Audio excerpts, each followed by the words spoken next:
Tim, We made it. welcome to At Home on the Yard. Thank you for having me be here, man. I appreciate the invitation. This is dope. This is really But dope. but really, was it an invitation to the yard or was it an invitation to? Listen, I feel like this is kind of like how we do, right? This is being voluntold to be so played. Hey, Also I invited, but invited though, invited in. earned, earned. I Yes. mean, so um, where do we start? So I'll back up because maybe someday the ideas, maybe somebody may see this, right? Right, And right, right, so um, this is At Home on the Yard. I'm Jeff McKinney. I'm a Fisk guy. I do what Fisk guys know that I do. I don't have to be anything other than that here. Today, I invited Tim to come have a conversation because there's this place that you're witnessing right now that has been like this virtual concept to be able to bring us back together, to collaborate and to demonstrate who we are as Fisk guys. We're leaders. We right. set the pace. We That's right. we we we drive change. And so right now inside of these algorithms is very hard to see. And so I created I create community through technology to accomplish these types of things. So as I was thinking about how to engage and execute, I said, well, I might as well start to build a plan with those of us who are already active. Right. And anyone who knows Tim, they Man. can at least see that he's active doing something. Right. 9 times out of 10, if they're a Fisk guy, they know a good amount of Tim's story, which is an amazing story Mm. of perseverance. Yeah. Yeah.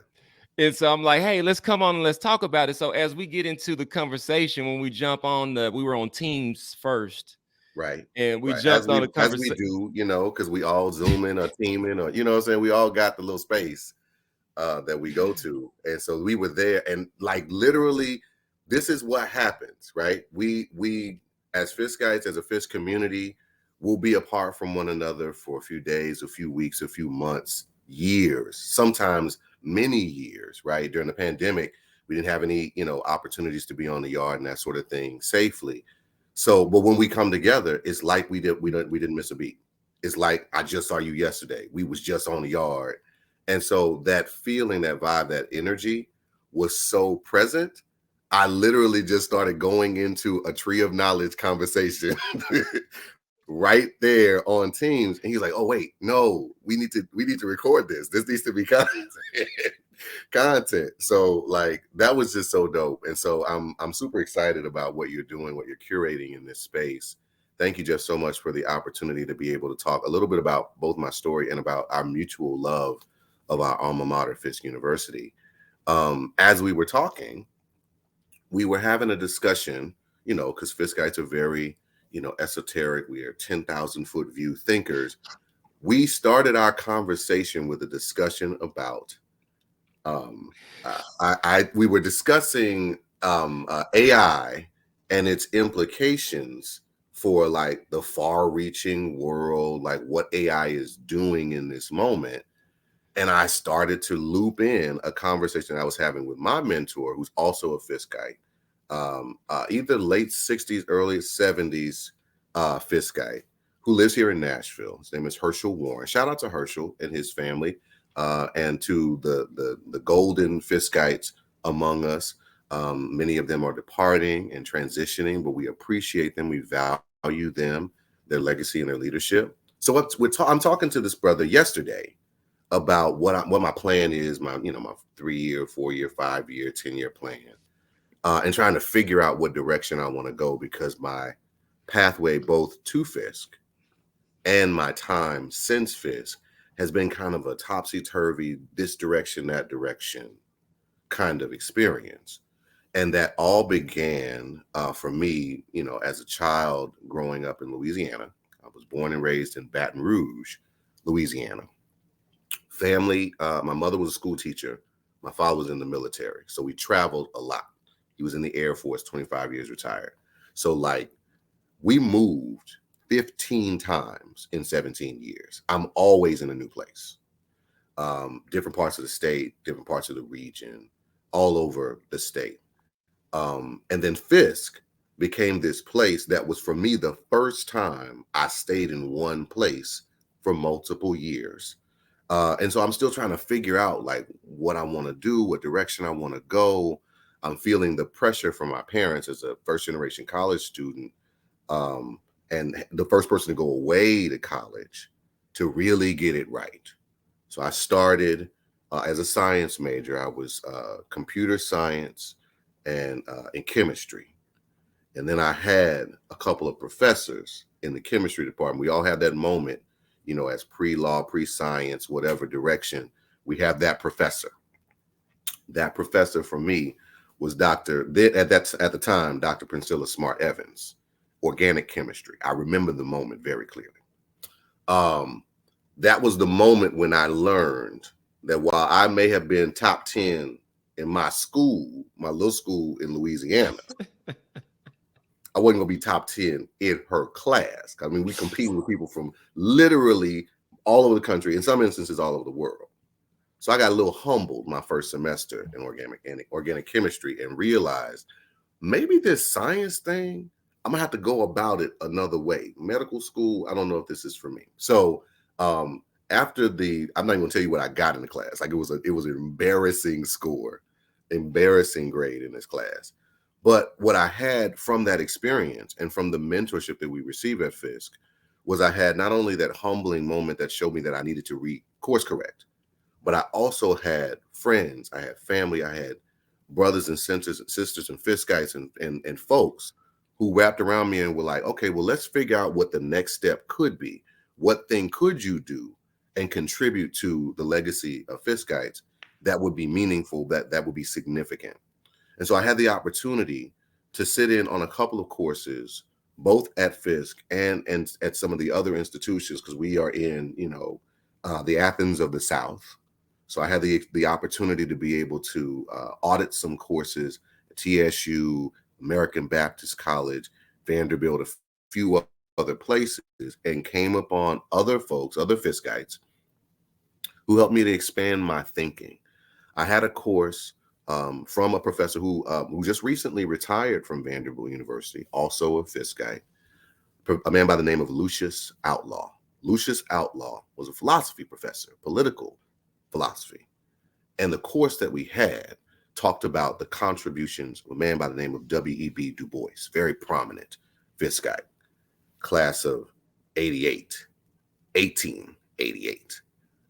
And so we're reading about and learning about this guy, rebel rouser, good troublemaker, who created something called the Niagara movement, which was this diasporic movement of Black leaders and Black people built on a principle, an ideology called the talented 10th, where these Black people would come to be trained at institutions like Fisk University, learn about their history, learn about their legacy, and then pass the knowledge that they had on to the masses of Black people, many of whom were working class, many of whom were just emerging from the bonds of slavery in the 1800s, early part of the 19th century. This guy was like a beast. First African-American PhD from Harvard University, graduated from Fisk University, and then went back to his home in Massachusetts, like world-changing intellectual sociologist. And I'm like, I'll never be Du Bois, but this dude is fascinating. He's a really interesting person. And the instructor, Lou Outlaw, who was teaching us, had also been just this really creative, interesting, like musician slash artist slash create, like Renaissance man. So like, I want to impress this dude. So I read everything that he wrote, like all his books. He's written all these really, really big, thick tomes of, intellectual information about like history and culture, Black people. Du Bois and Lou Outlaw, really, really impressive guys. I'm in Lou Outlaw's class, and I remember the semester that I was taking on Du Bois, I wanted to prove to him that I was like a Du Bois like scholar. So I'm in the classroom, I'm dropping quotes from Du Bois, I'm talking, all this stuff, trying to impress him. And Lou Outlaw, much like Priscilla Smart Evans, saw the opportunity both to help and to humble me because I thought I was hot stuff. And he's like, I think I made an offhanded comment where I kind of compared my intellectual capacity to that of Du Bois. And I think that in front of a room of about 100 students, Lou Outlaw, and he remembered this. I actually talked to him about this recently. He's like, yeah, I remember you, Mr. Hughes, being in my class. You had a lot to say, but you were wrong about pretty much everything. And so, first day of class, when you came in, and I think you may have tried to drop in a quote from Souls of Black Folk, you misappropriated it and put it in inappropriate context, and so I had you immediately sit down. And I was like, "Yeah, I remember that." It was a humbling experience early on, but this is what we do. This is what we do as Fiskites, right? We take those who come in, who have passion, who have energy, who have desire, and we temper that with wisdom. We temper that with understanding. We give them a sense of connection to the larger, broader narrative, the larger, broader discussion. And we help to prepare leaders for the next part of their acculturation to the world. And so, anyway, long story short, um, what I am today as a community organizer, as a movement leader, as a social justice, good troublemaker, all of that is because not of the teachers, the instructors, the students that we had at Fisk who helped to bring me to a place where I could be myself and be the best parts of myself, but also learn some very valuable and important lessons about humility, about intellectual rigor, about purpose, and about finding one's purpose in the world. There's a quote that Du Bois says of his time at Harvard. He said, I did not have professors at Harvard who were better than my professors at Fisk. They were only better known. And I truly believe that that is the case about Fisk. It's one of those places where you may not know all of the names. They may not be the names yet that you read about in the local newspaper or in intellectual journals or in a lot of the publications that are known more widely in white circles, but they are no less learned or no less prepared, no less challenging and more incapable than any of those folks that you would encounter in predominantly white institutions or even Ivy League institutions. They believe in creating and cultivating a learning environment that challenges people both about what they think and about what they believe they know, and also helps to provide support and give them an undergirding that can take them from Fisk University to anywhere in the world. So I'm a great believer and a great appreciator of the basis that we received at Fisk University in intellectual rigor and understanding. And I am incredibly grateful for those many, many nights we spent in the lobby at New Live, in front of the tree of knowledge on the yard, just talking and discussing and challenging one another, because I do that every day now in my work in many of these white spaces where they don't expect us to be well read, they don't expect us to be well prepared, they don't expect us to have a wide berth of knowledge about a lot of different things. And so when we go into those spaces, we are charged, in part because of the legacy of what we inherited at Fisk University, with bringing the discourse up, with challenging the assumptions, there's a quotation that says we are charged with um, disquieting and discomforting, comforting the afflicted and afflicting the comfortable. We have to do that in many of those spaces. We are charged with being good troublemakers in those spaces, because we cannot allow the world that we inherited to be the one that we leave behind. I'm gonna stop there.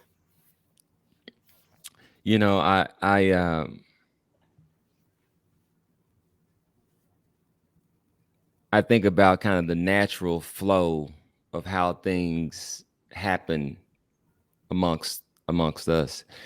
Um, I was talking, it flowed to you, and then you basically started to say all of these things that showed exactly what this platform is envisioned to to to to elevate, to demonstrate, to collectivize, to whatever it is that we do and what we should be doing and what we have to be able to do more efficiently and more effectively.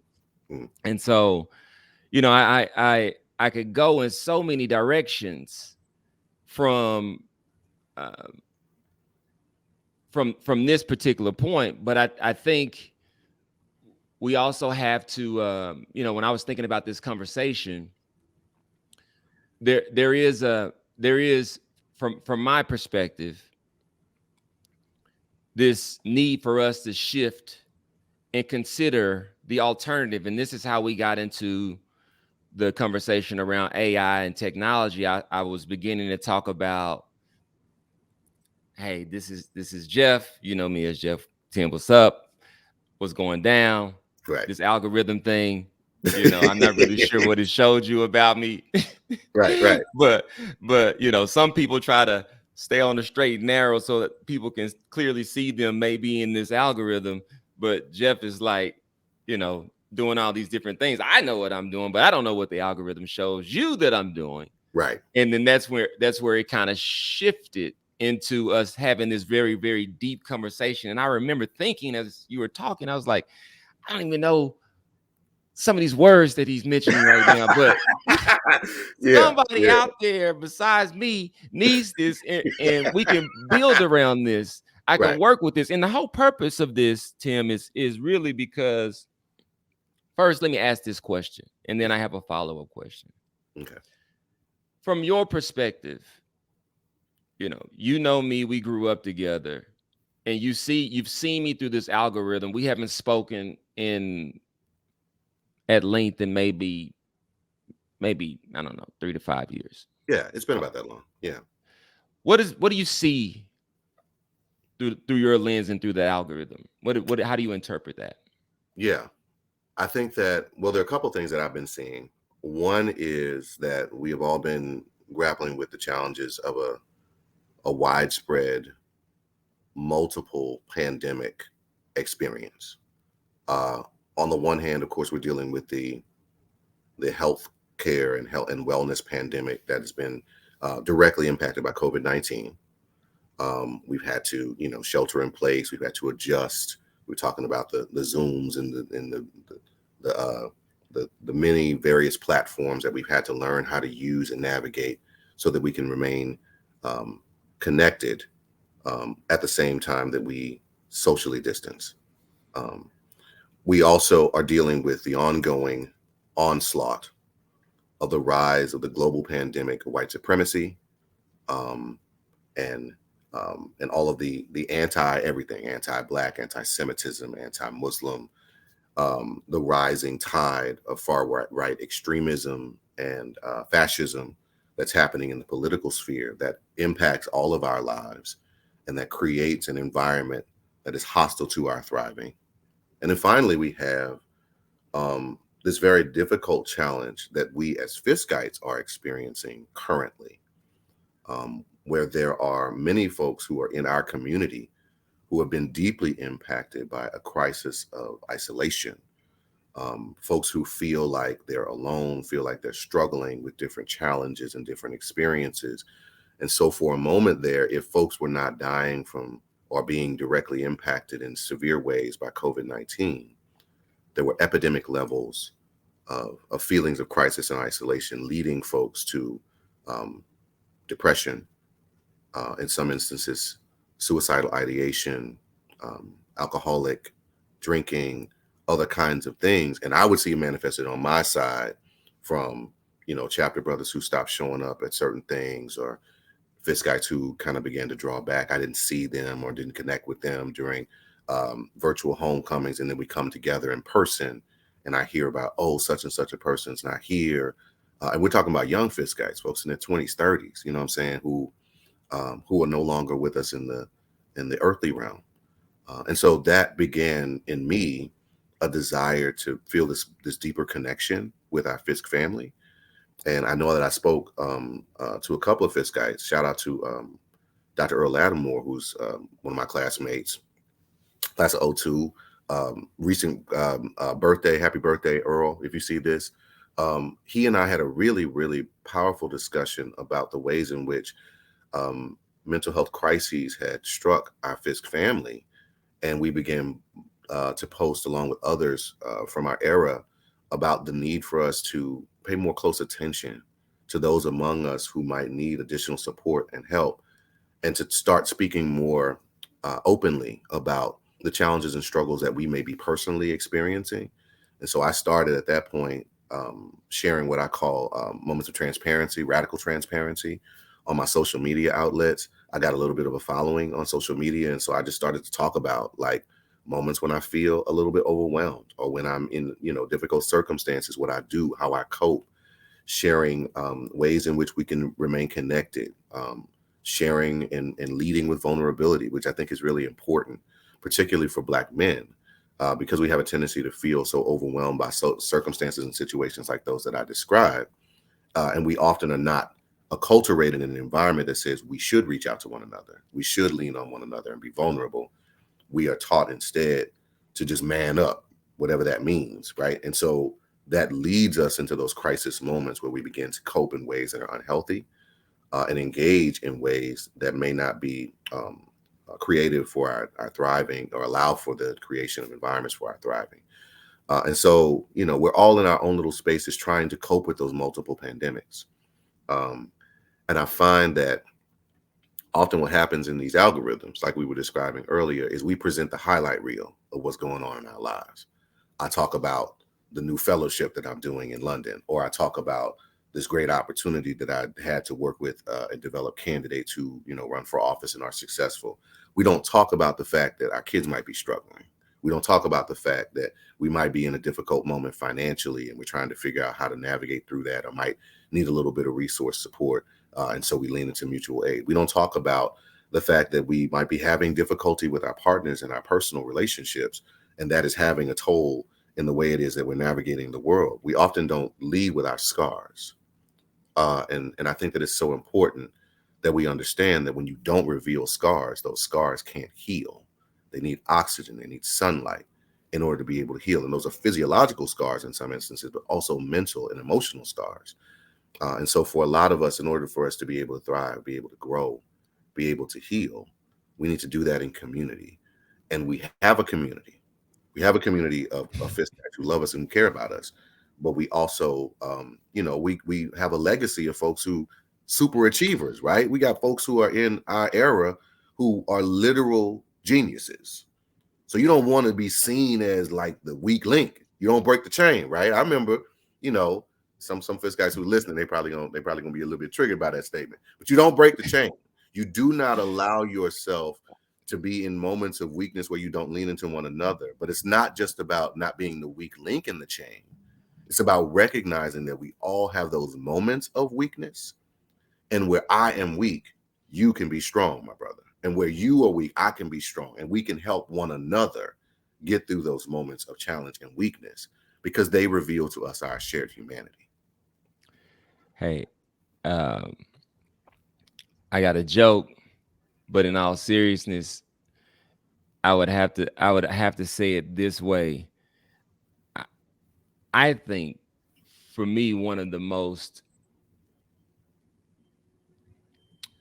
shameful things I could ever have ever done was break the chain. And to ever have anyone ever be able to say that about me would be considered, or be said about someone in my presence.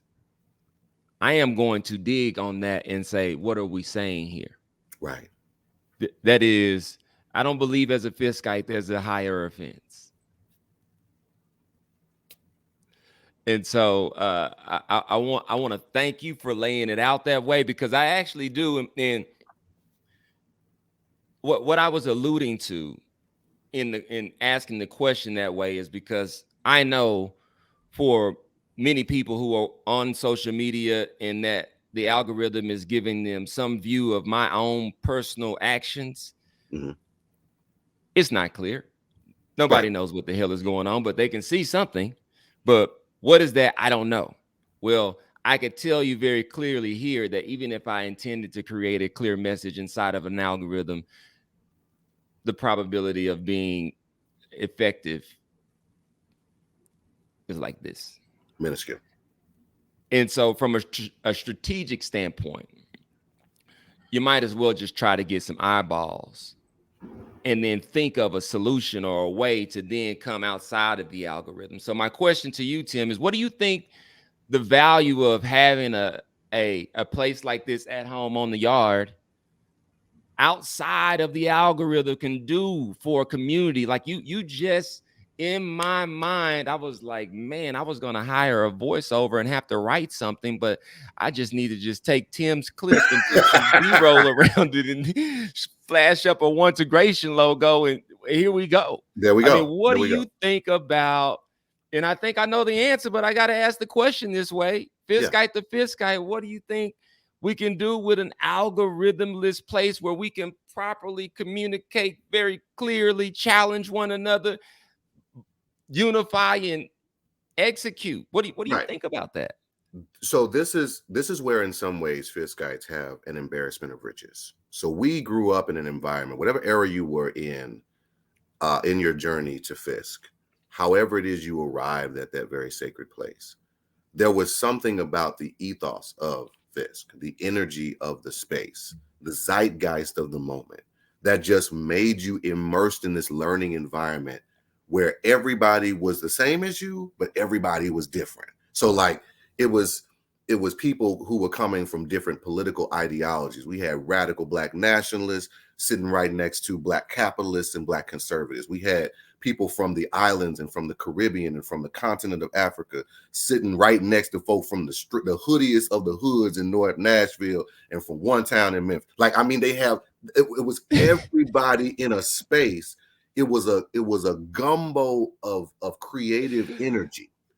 Yeah. And there were moments of beautiful explosion where we had delicious moments together, and there were other moments of great cacophony and in some instances aggressive conflict. But what we learned from that was if whatever you believe, you better stand on that. Whatever you say you are about, you better show that to people, or they're going to pull your card and show you that you're really not about that. And so we grew up in this crucible, in this environment that allowed us to be able to share our ideas, but to recognize you got to be able to defend what you say in the lunchroom. You got to be able to defend what you say under the tree of knowledge. This is a space where you can't come in half-stepping. You got to really know what you know. But there was a supportiveness behind that said, okay, well, as you're on that journey, as we are going through that process, we're building and growing and supporting one another together. And so while you may not have it all figured out, by the time you leave this conversation, you're going to have a better understanding of what direction you ought to go. And at the very least, have a better set of questions with which to challenge yourself, to interrogate the assumptions that you make. And so I say all that to say, these algorithms, these devices, the artificial intelligence, the matrix that we are creating and cultivating in some of these content creation spaces, while that presents a portion of ourselves, that doesn't present the essence of who we are more deeply. So we require stepping out of the algorithm. It requires us having these in-person spaces where we can come together collaboratively, where maybe we introduce ideas in these virtual spaces, but we build relationship in the real spaces, in the authentic spaces that allow for us to be our full selves. That's how we create this environment. That's how we curate not only this information and this legacy that we've inherited, but we pass it on to the next generation by giving it to them in ways that are digestible, that we can present and connect with, that are visceral, that are culturally relevant. Because there's a lot that's going on with this new generation because they've been behind these screens. They don't know how to connect human being to human being in the same way. So we've got to relearn our humanity. We've got to reconnect with the things that have helped to make us who we are. That's why these homecoming moments are so important. Right now, it's Tennessee State University's homecoming. It's homecoming season, right? And all of the things that means. That means celebration. That means commemoration. It means, in some instances, mourning those who can't be with us in this moment because the last time they were here, we miss that connection with them. But it also is about legacy. It's about saying, this is how we do it. This is how we show up on the yard. And this is what we need you to do in your time and in your day to continue that legacy so that we don't break the Yeah. chain. That tradition is so critically important about, it's how it is that we've acculturated. It's how we've been able to sustain ourselves as Black people and diasporic people in this country and in this world. Those traditions ground us, they connect us, they allow us to build and to grow and to be.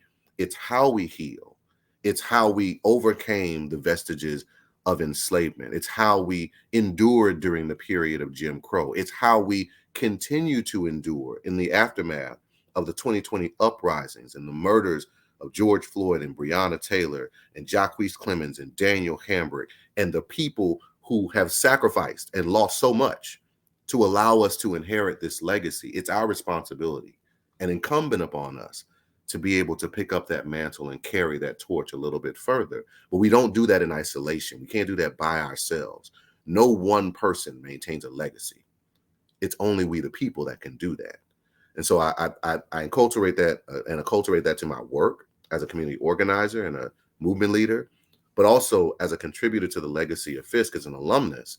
It's incumbent upon me to connect with those Fiskites who are out in the world doing the things, amplify what they're doing, provide, where I can support, financial, emotional, in terms of encouragement, because we got Fiskites who are out there, folks like Justin Jones, class of 2017, out there literally on the front lines, right? On, in the legislature, demanding accountability from our lawmakers to make sure that our children can live in an environment where they're not filled with fear over the prospect of mass shootings and gun violence. We got, Fiskites, who are in a variety of different places. And I want to start naming names. I know I'm gonna forget somebody, but we got Fiskites coast to coast and around the world who are doing amazing and incredible work in environmental justice and social impact, creating companies and organizations that are going to be able to sustain us for the next generation. We've got teachers and educators who are out there training the next generation of young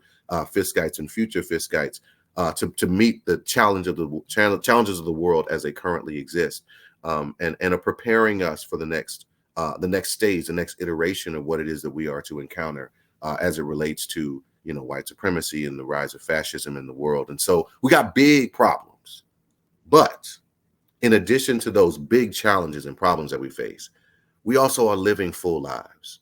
We have, mothers and fathers and sisters and brothers and uncles and aunts and cousins and, grandparents and, folks who are living lives, full lives, who are trying to show up as whole people for their families. So we need to reinforce to one another the importance of self-care, the importance of modulation, the importance of understanding. I know Fiskites, we got to, we always trying to do the top of everything, but there are occasions when we got to make sure that we are looking out for ourselves, because we can't pour good water from an empty vessel. We just can't do it. It's impossible. And there are so many of us who push ourselves to the brink, trying to uphold this legacy of what it means to be a Fiskite, so much so that we forget that we are a Fisk family. And we can't do that. We can't allow ourselves to be in isolation. So that's a lot in answer to your question and your query about the importance of the curation of this community beyond the algorithm. But I think it speaks to the importance of us understanding how to use these tools and not allowing the tools to use us as tools. Because the algorithm is going to algorithm. The social media is going to social media. We are contributing content. We are creating content. But oftentimes what we create begins to control us if we don't allow ourselves to be rooted in something that's deeper than just, likes and shares and subscribes. Because if we get caught up in that, we fall into the commodification of our people, which is how it is that we got into the suppressive system in the first place. So you mentioned social media. I got a plan, I should say. Maybe somebody's picked up on it. And it's to highlight what social media really is and compare that to what we call social media, responsible social media. We trademarked that term. Have you heard of this term before, Tim? So I've not heard of this term. I love the concept though, because as you know right now, okay, so in my day job, my political space, I'm gonna put that hat on real quick.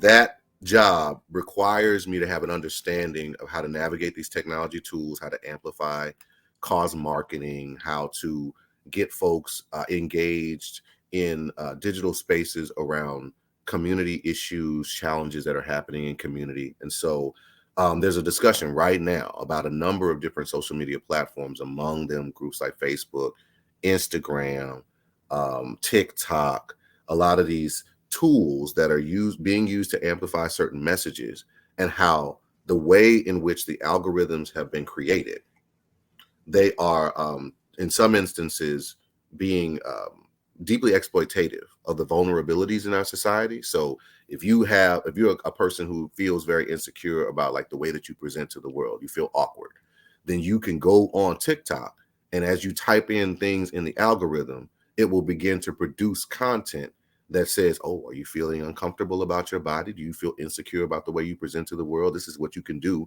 You buy this product, or you get this thing, or it will double down if you're feeling, you're in a negative spiral, and you're having, suffice it to say, some sort of like negative, depressive thoughts or suicidal ideation. You start looking up certain keywords, it will begin to push you down a wormhole where it will oftentimes encourage negative behaviors in some of these algorithms. And so there are policies that are being created on the federal level, the state level, the local level, to try to combat the efforts by these algorithms to keep folks connected and addicted. And so in many ways, that is very irresponsible social media engagement. And so having a counter narrative that allows for folks to be able to positively push back against those negative effects, particularly among young people who are very vulnerable to the images and the content that they engage with and experience on social media.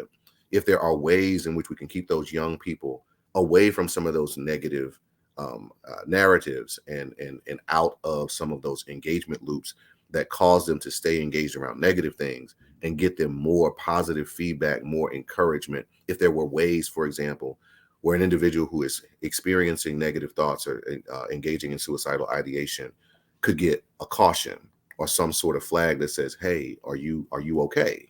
Do you need help?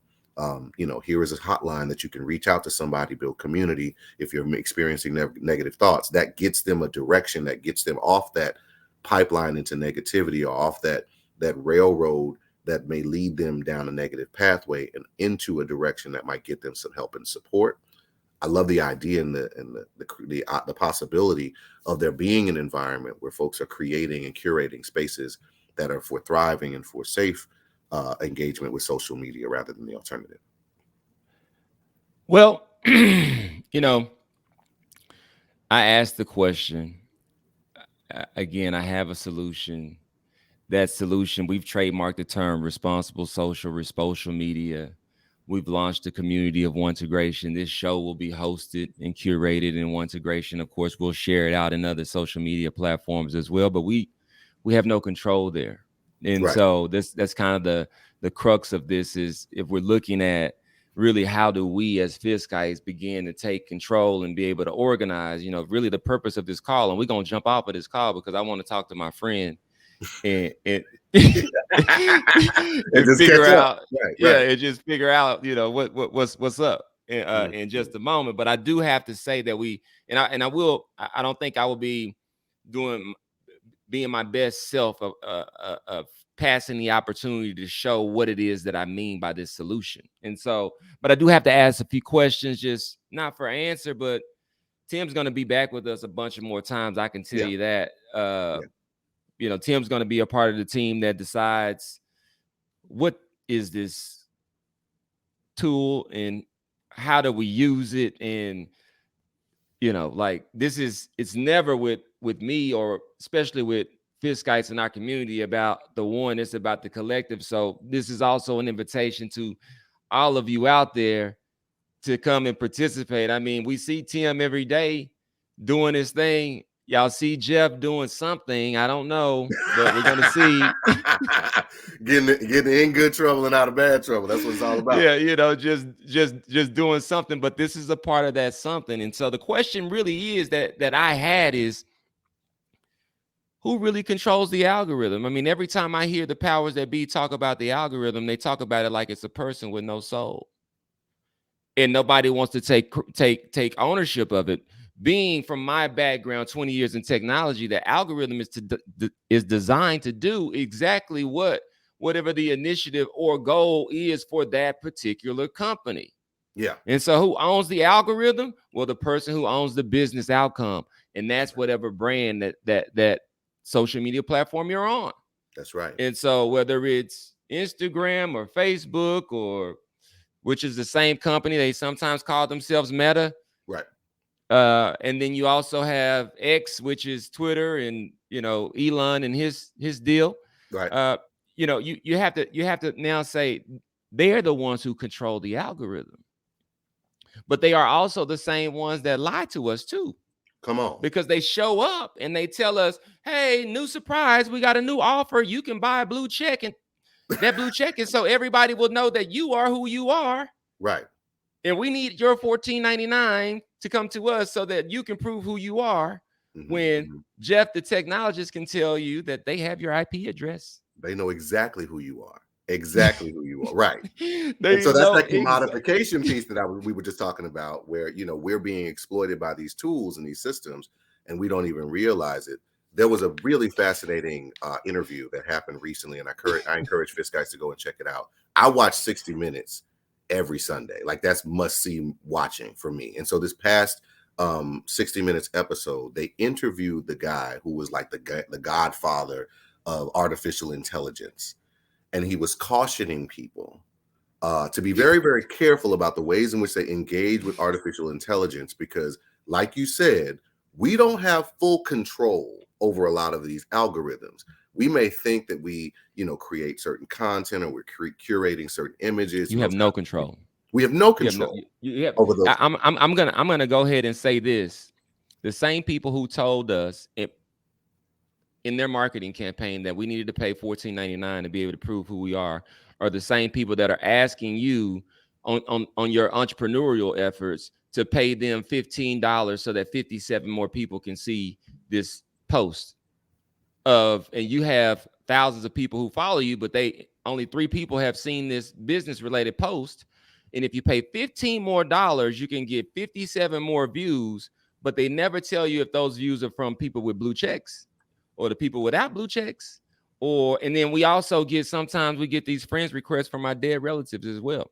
And so now I have drawn a conclusion that they must be the owners of I should say this hypothesis that they too could be the owners of those profiles that are generating the requests from our dead relatives, or somehow in business with them, because as we said at the beginning of this, they know you down to your IP address. Yes. So they know exactly who it is that's doing that, and they don't stop it, and they haven't stopped it, and they haven't taken ownership of it. They haven't. And so with that being said, I'll suggest and throw up, why don't we build a better place? And that I have doubled down and put my money where my mouth is, and my activity and my effort and my heart and my soul into saying, you know what? Humanity has a problem. Yes. Most people know me as Jeff.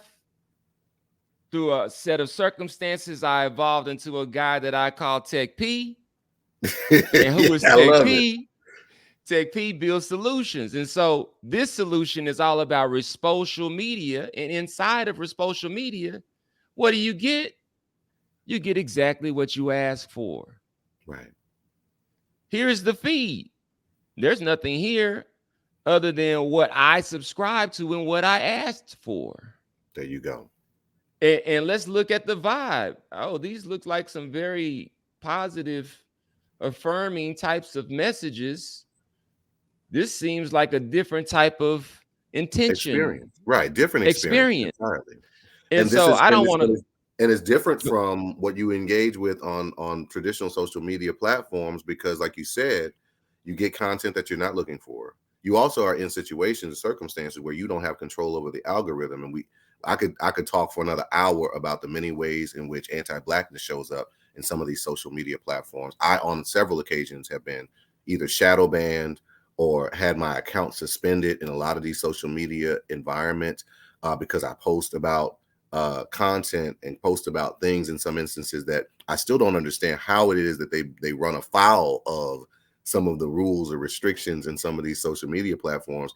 Just a couple of days ago, I don't know what I did. Like we you know, we got a lot of upheaval in the world.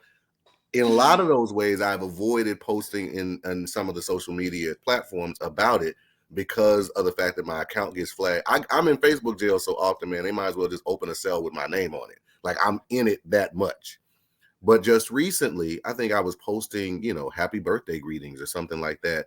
And from several months ago, I get flagged for a post that I made. They won't tell me what the post was and how it violated the community standards. It just shows, oh, you know, you're gonna be off social media for 24 hours because you violated this rule that we're not gonna tell you what it is. And it's maddening because if you're trying to build and curate content or build community, or if they can't say to you what it is that you said or did that was a violation of community standards, but they will suspend your access anyway, it just seems unfair. And there's data and evidence to show that in a lot of these social media spaces, it is often people of a particular political ideology, people of a particular perspective, those of us who are people of color, who are the most likely to be banned and suspended from engaging in the platform. And so it's important that we create spaces that we control. That is correct. And I hate this for the word they, but it's gotten a bad rap with me lately Mm-hmm. because when we start talking about we start talking about giving our control away. Right. And so yeah, they do what they do, and whatever pain or frustration that comes from that is fuel for what we can do and how we can Right. respond. And so, I scrolled this feed, but what I want to close here where I want to close before we jump off is here in our space that's been carved out and designated for us, Fish University at home on the yard. Yeah. And so this is our space. Is today is me, Emmanuel Manny. Ihimwa, and Stratford Stone. And Outstanding. so that'll change. We know Tim is on the way. Yeah, I'm on the way. I'm Yeah, definitely on the way. we know Tim is on the way, and for anyone else, we'll post this, and then you'll get there when you get there, and we'll do what we do. And I'll say this: whether you realize it or not, if you went through a commencement exercise at Fish University, you took a pledge. That's right. That's right. The pledge was to be forward and ahead and prepared for what's to come. That's right. And I'm here to tell you, we're forward. We're ahead. We're in good position. And in no version of any story that I read with the spiritual foundation does the dark side win. And so if there is a belief in something higher power and you don't see how you win, then you must be caught leaning to your own understanding, and we should back away from that and get back to praising and uniting with others, because in community, when we join and we cry out together, yes, we win. We win. So I am Jeff. He is and Tim. I'm Tim. Tell people where they can find you at, Tim. Yeah, man. You can find me wherever there's good trouble to be made locally here in the community. I'm in Nashville, Tennessee, so I'm still in the city. I spend a lot of time at the city council and the state legislature. I also spend some time on social media at Timothy Hughes at the Activist Independent on both Facebook, Twitter, and Instagram. Also, you can find me on YouTube. Just recently had the opportunity and the good fortune to be one of the featured voices for Tennessee Black Voices for the Tennessean here locally. Most recently have been working with a number of different coalitions, helping to get good folks elected with the National Justice League. And also I'll be in the coming months, I just recently found out that I'll be a part of something called the RSA, which is the Royal Society of Artists. It's a creative group and a solutions-oriented group. They began in the 1700s in London, England. Had the opportunity to be able to be one of their fellows, and so It's kind of a space that's a little bit like TEDx, a little bit like Fisk, a little bit like a lot of different learning communities, and we are solutions oriented. So I encourage folks to find out more about the Royal Society of Arts, get plugged in with some of these spaces where you can work collaboratively with folks from around the world, because we need your voices, your perspectives, your contributions to our community. And also, I'm just, I'm gonna be at homecoming, so I'm gonna be on the yard. So make sure you come connect. Let's shake hands. Let's dap up. Let's find out where we at and what we need to do to support one another. I need all of you guys to extend your hands towards the screen, and I need y'all to pray for me about homecoming, because I I want to be there. I want to be there. My wife has scheduled our annual family pictures on 11/11, and I heard that, and I Ooh. said that's the second Saturday of That's the second Saturday. Yes. and Yes. and so y'all pray for We're me. gonna touch and agree. Don't break the and, chain, and, Jeff. and I'm gonna say, let thy will be done, and I'll see y'all there. I'm Amen. claiming it. Amen. I'm claiming it. Hey, y'all know where to find me. It's the Techpreneur on Instagram, Jeff McKinney on Facebook. And as I just demonstrated, I am Jeff McKinney and Techpreneur inside of Ontegration. I'm waiting on y'all. Come join. Until the next time for At Home on the Yard. Peace.